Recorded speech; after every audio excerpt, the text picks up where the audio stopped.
Nobody needs to remind New Zealanders about the power of a flag. After nearly 2 years of campaigning and angst, 56% of us voted to keep the current flag with the Southern Cross and the Union Jack.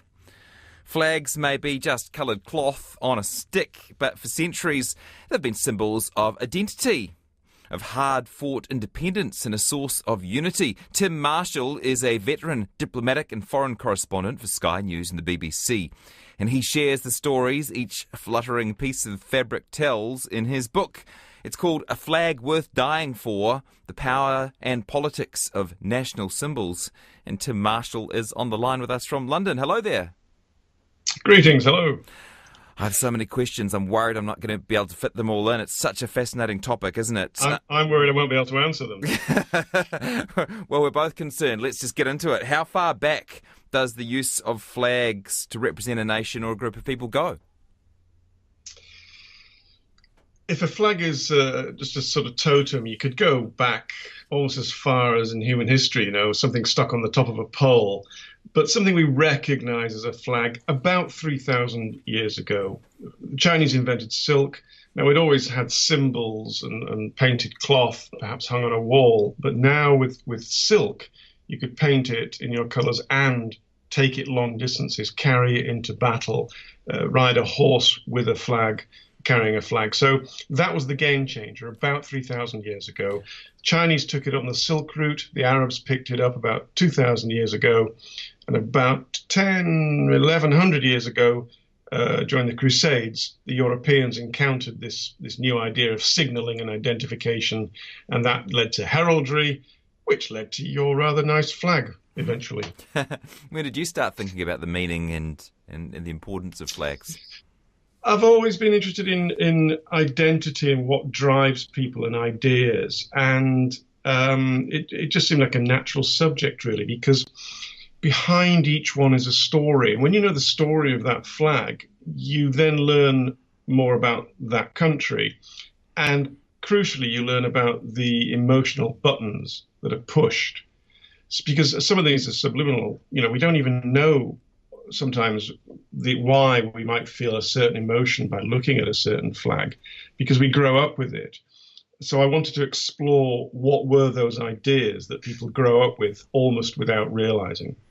And from the very start of your book, you make the point that flags are not old-fashioned, sort of out-of-date symbols. No. You mentioned the tragedy of 9/11 and the role the flag played in that. Can you talk to us a bit about that? Yeah, I thought it was a good example. There's the tragedy of 9/11, and the same day, in fact, a photographer managed to get into the area, and spontaneously 3 New York firefighters had found Stars and Stripes down by the river, and they took it and they mounted it on one of the mounds of rubble.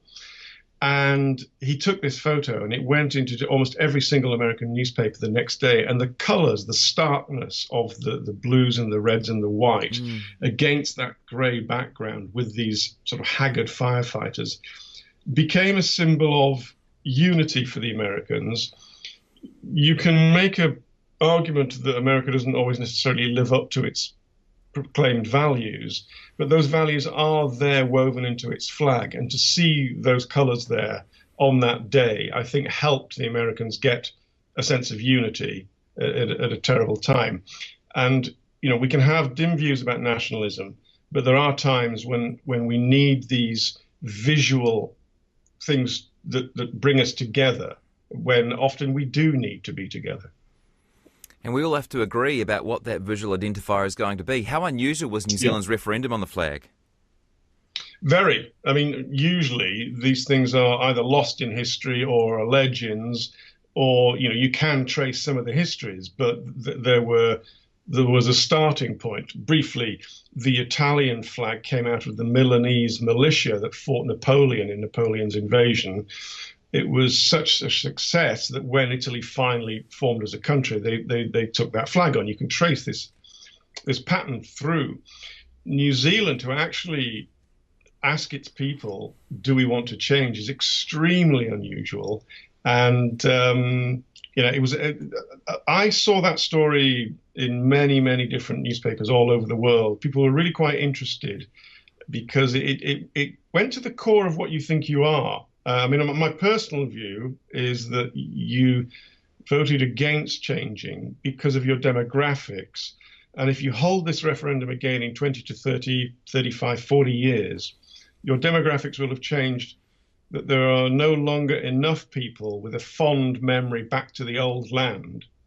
I think it will change next time. I thought that black fern flag was a stunning flag. But, you guys made your choice. Yeah, and as an eyewitness on the ground, I think the reason that we didn't change was that we didn't like the new flags enough, rather than being particularly beholden to the last one. But, part of the problem observed by many people smarter than me was that the new flags were quite hard to draw. They were quite complicated, particularly that silver fern thing, and maybe something. There is a theory of flags that they should be able to fit on a postage stamp and you still know what they are. Yeah. But B, consist of pretty much primary colours in blocks. That was an unusual thing. I just thought it was a beautiful symbol, and I think it would have been instantly recognisable. But there again, the British part of me that has an affinity with New Zealand still likes the fact that we still have that connection via a small part of your flag. Are there any rules about a country's flag? Were there any things we wouldn't have been permitted to do? No, you can pretty much do what you want because you're a sovereign nation state and you choose your flag. Now, you can get politics into it because, had you decided to put something grossly offensive on it and voted for that as your flag, it probably would not then be recognized at the United Nations. But you can still have it as your flag because you make your own rules about what your flag is. Politics does come into it. The best example I found was Macedonia. They are not called Macedonia. They're called the former Yugoslav Republic of Macedonia because there's a part of Greece which is called Macedonia. And so they objected strongly to a nation state calling itself that because they thought they would then go on to try and take some part of the territory. And as part of that, the Macedonian flag was going to be the symbol of Alexander the Great. And because the Greeks claim him as Greek and the Macedonians claim him as Macedonian, the Greeks said to everybody, do not recognize, A, the name of this country, and do not recognize that as the flag of the country. And they were forced to call themselves former Yugoslav Republic of Macedonia, and they changed the flag so it was not the symbol of Alexander the Great. And South Africa tried to do something like we did here in New Zealand to get their new flag, but that didn't end up happening quite as they planned, right? They had 7,000 entries. Mandela was out, voted as president. They had 6 weeks to change every single flag in the country, official flag. There was 100,000 of them. First of all, you've got to agree on what your new flag is. You could hardly have Nelson Mandela presiding over the country with an apartheid-era flag. The 7,000, nobody could agree. So I found this chap up, Fred Brownell, lovely man in South Africa, in his 90s now. And he's the one who drew this new flag. And he was drawing together colours representing the various peoples, the Zulus, the Xhosa, the Indians, and the white people, and drawing them all together into this rainbow nation. But the nice story he told me was that they were running out of time. He faxed it to Mandela. Of course, faxes were black and white. Mandela had to get some friends to nip down to the corner shop and get some crayons. He had to tell him how to colour it in. Mandela looked at it and said, "That'll do." Wow. And off they went, and they just made it in time. And on Inauguration Day, there it was. I'm talking to author Tim Marshall, who's written a fascinating book called A Flag Worth Dying For, The Power and Politics of National Symbols. And how about that southern United States and the grappling they're doing with the Confederate flag? What do you make of that? And are you surprised at, I guess, the passion that it's on display? Well, again, one of the reasons for the book is the rise of identity politics, and it's so strong. And very few Western countries is it as strong as the United States. The flag of the United States, we know, the Stars and Stripes. The flag, one of the many battle flags during the Civil War on the southern side was the Southern Cross, but it was not the symbol of the South. It was used in some of the commemorations each year for the dead after the war, but it was never a big deal until the 1940s, when various racist parties began to adopt this flag as a symbol. So that's when it began to be associated with racism. And that has grown up with the Ku Klux Klan taking it on, etc.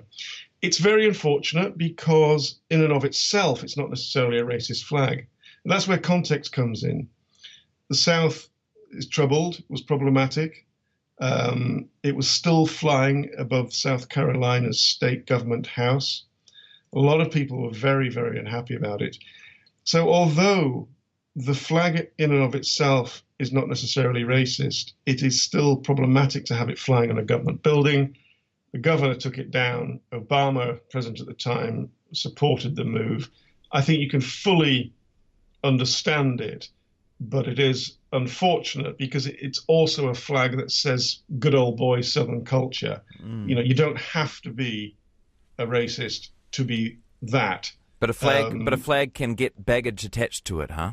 Yes, that's the problem. I mean, look, the UK flag and the England flag were both hijacked by the far right in the 70s and 80s, especially at football matches. And it's been a long, hard battle to get that back.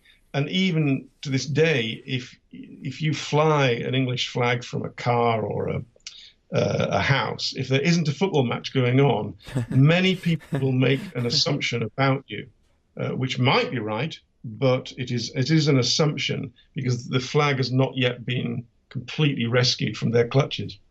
So many flag origin stories feature violence. What are some of the ones that stand out for you? Well, of course, I mean, most nation states form in violence, don't they? And so, the flag is part and parcel of that. Well, the skull and crossbones, I mean, obviously that's not the nation state, but there's a great story attached to that about it was actually the Knights Templar ships used to fly it, and they were essentially pirates, and it spread from their use. But I'm trying to think of a nation state. Well, Mozambique has got a flipping Kalashnikov right across the centre of the flag. But even Italy and France reference violence, don't they? Yes, yeah, they do. Italy, it was the flag of a militia. They did fight against Napoleon. I mean, it's only a half joke I make in the book. Now the Italian flag for me represents tomato, mozzarella, and basil. And that's because it's such a great piece of branding. The moment you see it, you think of La Dolce Vita, you think of the beautiful Italian way of life. No, but you're right. Most of the flags, I mean, the American flag, the 13 stripes are the 13 colonies that rose up and fought against the British. I think it's in pretty much most nation-state flags. There's some connection. Yeah, and the red most nation-states are born in violence. Yeah, and the red often represents blood. That's right. Tell us about the Austrian flag. Well, yeah, that's just simply red and white, and the legend behind it is that some battle or other back in the 12th century, the famous knight his white tunic was so utterly soaked in blood, it looked completely red. And then he took his belt off, and there was this white strip in the middle. And that's why, if you believe the story, the Austrian flag is the color it is. It's simply his tunic with the white bit where the blood wasn't covered in it. Now, obviously, there's very little empirical evidence for that. But the reality of it isn't actually important because the perception becomes believed. And you're right. A lot of people think that the red in their country's flags are for the blood of the people, and that's what they're told. Now, usually there were other reasons. The Knight X that had it as his colour, or that was the only bit of paint they had lying around at the time. Yeah. But again, the perception becomes the reality. That is what it means. I mean, blue is often used as our beautiful waters, green as our lush land. These are usually tagged on after the event. And as you mentioned, there are sometimes pragmatic reasons that they make choices around flags. For example, you might think that Holland would have an orange flag, but they discovered that wasn't very practical. Yeah, the Dutch flag, because of William of Orange, and they play football in orange, and everything about them is orange. And when you go to see them play football, it's a sea of orange. So why is there no orange in the flag? Because orange fades in sunlight at sea. These started out as the flags to recognize the Dutch Navy, and they realized that everyone was looking at their ships and saying, "Who's that?" So they changed it, and they changed it to red. The other nice story I came across in the Dutch flag research was during the Second World War, they were forbidden to fly the Dutch flag when they were occupied by the Nazis. And it was a common practice for Dutch housewives to hang out their washing with red clothing, then white clothing, then blue clothing, because the Nazis couldn't do anything about that. And it was a way of showing the flag at a time of great peril. Great. What about the rainbow flag for the gay community? It's a fantastic example of branding and successful branding, because now throughout the Western world, it's instantly recognizable. And it's done it in 40 years? That's pretty impressive. And it's become a political symbol, but also a cultural symbol. And it shows you where it can be flown without any problems is one of the ways I would measure a cultured and liberal society. And where it cannot be flown, the fact that it can't be flown without violence. I mean, you try flying that in some countries on the high street, and your restaurant will be smashed up. And that says something about the country. The other great story about the gay flag is that you'd think there'd be pink in it. But apparently, after Harvey Milk was assassinated, this was one of the deputy mayors of San Francisco who happened to be gay, there was going to be a parade for him. And they wanted to have a flag to show that he was gay, and the gay movement was really burgeoning in the 70s. And they went to the factory and said, "Can you run us up 10,000 of these?" And they said, "Yes, but it'll cost you, because pink paint, we haven't got any. We're going to have to order it in, because after all, who has a pink flag?" Right. And they said, "Nah, you're all right. Forget it." They just simply lost the pink. And it was simply a matter of cost.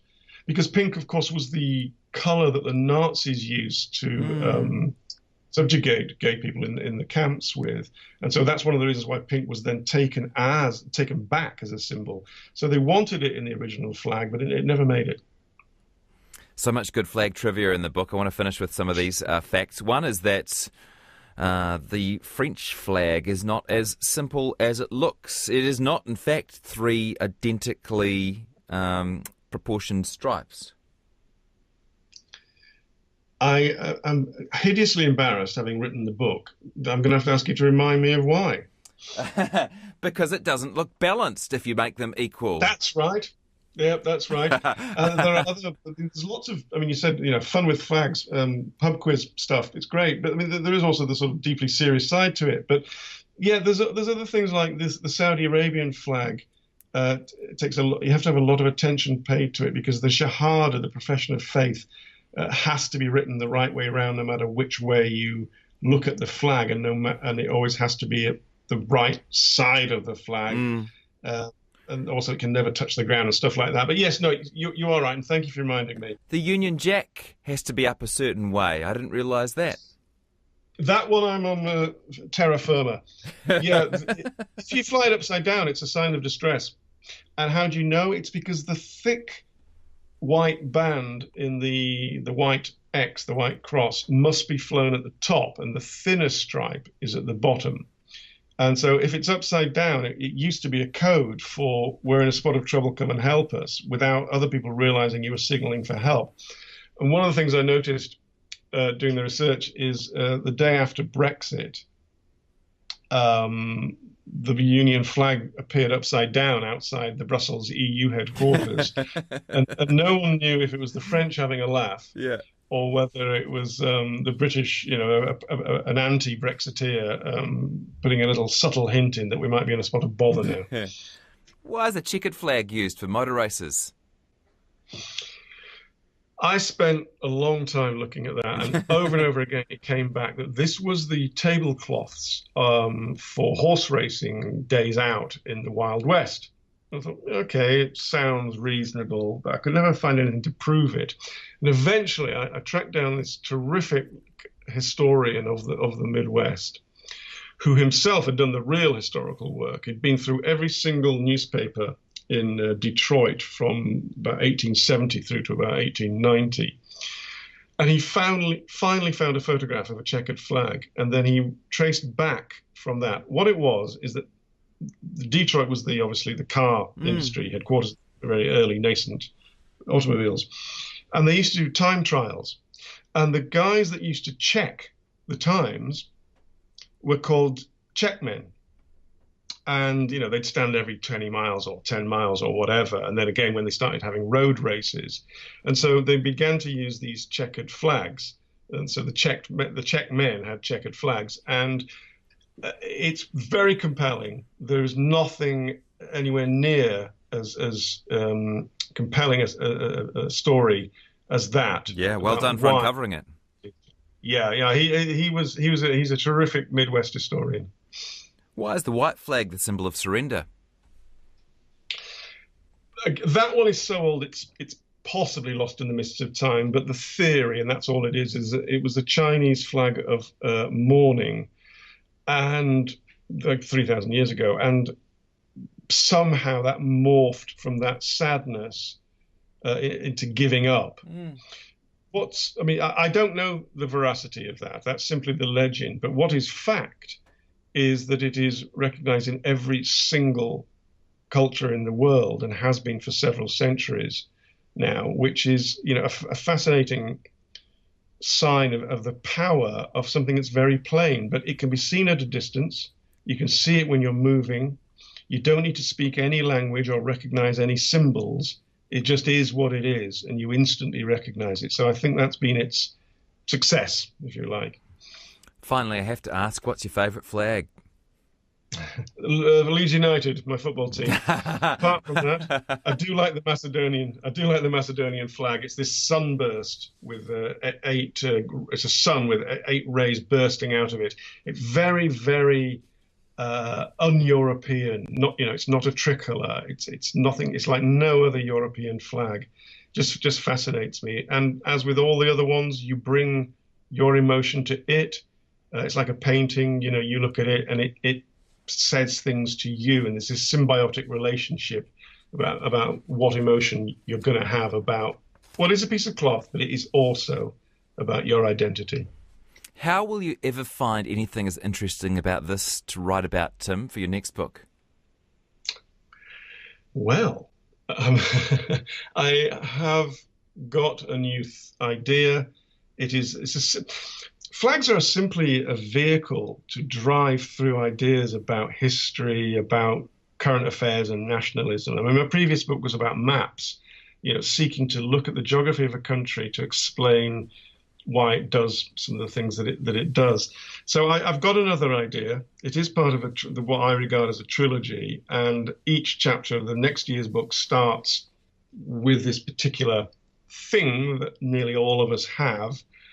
And then it jumps off this thing to look at each individual country. So, sorry, I'm being a bit cagey, but I don't want else to write it first. No, that's okay. I had an idea for you, but I think it might be the same idea, so I won't mention it out loud. I'd love to talk maps with you sometime, though. Maybe we can do that in a couple of months when you feel like another late night in London. Nice to chat with you. Thanks so much for your time. Cheers. Thank you very much. Pleasure. It's Tim Marshall, whose book is called A Flag Worth Dying For, The Power and Politics of National Symbols, and Politics of National Symbols, and Politics of National Symbols, and Politics...